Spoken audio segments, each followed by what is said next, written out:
အေးအဲ့ဒါမိမအင်္ဂါပဲ ဗျာမိမ မင်းကကြာလာပရိသတ်မင်းအောင်မြင်ဖို့တိုးတက်ဖို့ဆိုလို့ရှိရင်ဆရာရဲ့ဘေးဒီပညာအရမင်းမအထောက်အကူပြုမဲ့ပါမီဖြစ်ပဲတခုလို့မင်းနားမှာလိုအပ်နေတယ် ဘာပြောလဲမသိဘူးဆရာ အေးအဲ့ဒါမိမအင်္ဂါပဲ ဗျာမိမ အေးဟုတ်တယ်မိမအင်္ဂါပဲ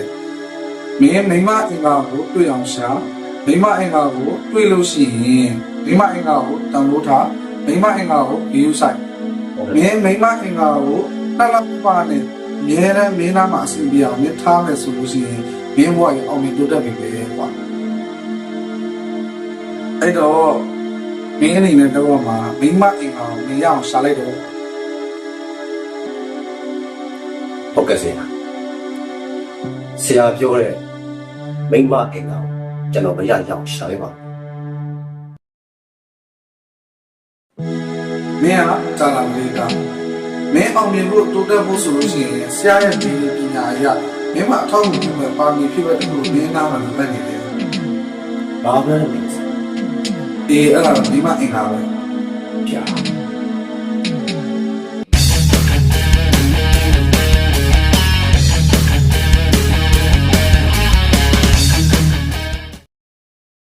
哎呦我的妈！你别笑。